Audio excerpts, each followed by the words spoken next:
Funky. Go funky. The history of The Legend of Zelda: Link's Awakening. The Legend of Zelda: Link's Awakening was the Hero of Time's first appearance on the Game Boy. Because Link's Awakening was on a Game Boy, it was a shift back to 8 bits, but the game never felt compromised. Link's Awakening was able to capture not only the feeling of its 16-bit predecessor, but much of the look as well, a feat that remains impressive to this day. With a huge world map and new items, it's a worthy sequel to A Link to the Past, and is still thought of today as one of the best Zelda games of all time. But, whatever you do, don't steal from the shopkeeper.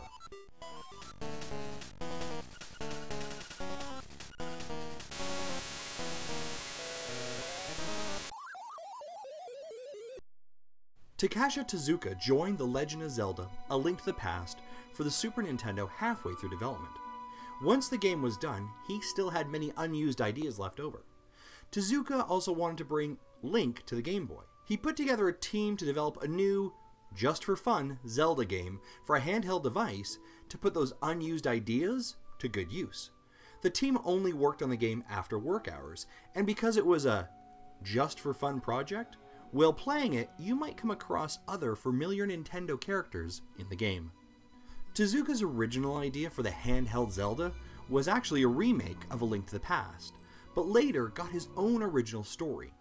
Tezuka got inspired for the game's plot from the American television show Twin Peaks, which, like Link's Awakening, featured characters in a small town. He suggested that the characters of Link's Awakening be written as suspicious types, akin to those in Twin Peaks, a theme that carried over into later Zelda titles.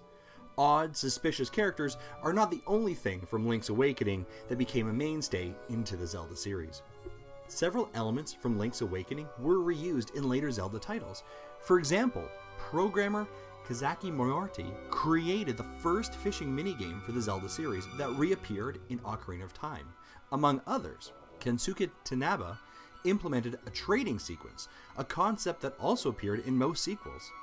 The majority of the team that had created the Super Nintendo Zelda: A Link to the Past was also part of the after-school club team developing Link's Awakening. Altogether, it took them 1.5 years to develop Link's Awakening, and the game was released in June of 1993 in Japan and later that year in August in North America. Of course, Zelda creator Shigeru Miyamoto was on the project as a producer, but did not provide creative input to the staff members. However, he did participate as a game tester, and his opinions greatly influenced the later half of the development.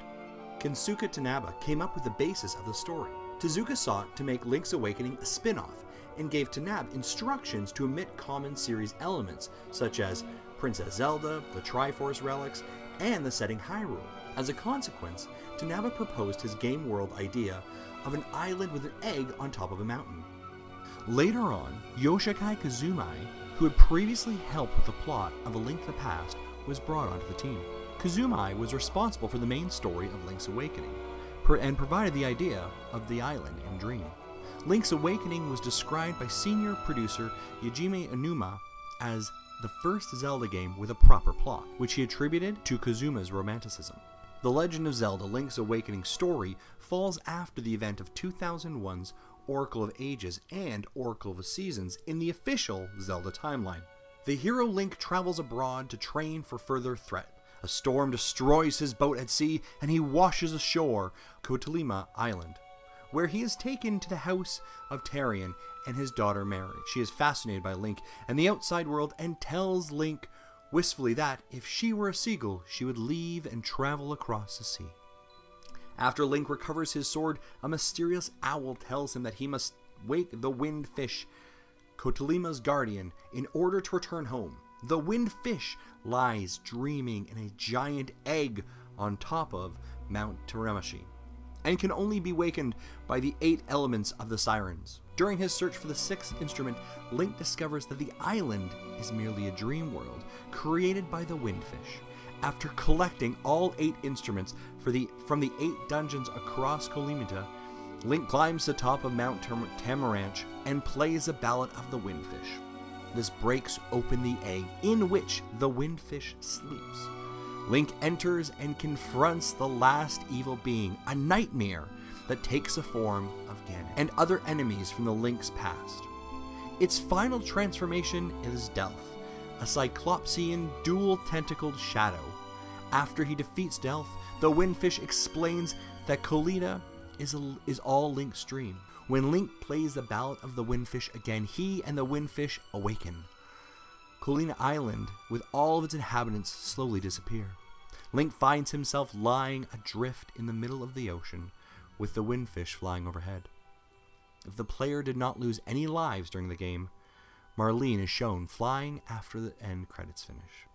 Like most games in the Legend of Zelda series, Link's Awakening is an action-adventure game focused on exploration and combat. Link's Awakening was the first overhead perspective Zelda game to allow Link to jump, and even has short side-scrolling sequences, a nod to Zelda 2: Adventures of Link. It is also the first game in the Zelda series in which A and B buttons may be assigned to different items, which enables more varied puzzles and item combinations. In 1998, Nintendo re-released Link's Awakening DX, a colorized version with an added dungeon for the newly launched Game Boy Color. Even 5 years later, it managed to become one of the best-selling games on the platform. Between the two releases, it managed to sell 6 million copies, besting even the mighty Super Nintendo Entertainment System adventure. Link's Awakening was well received by critics and is thought to this day to be one of the best Game Boy games of all time. Who would have thought that this side project Zelda game would become one of the most important and influential games in the Zelda series by changing the way we play Zelda games today?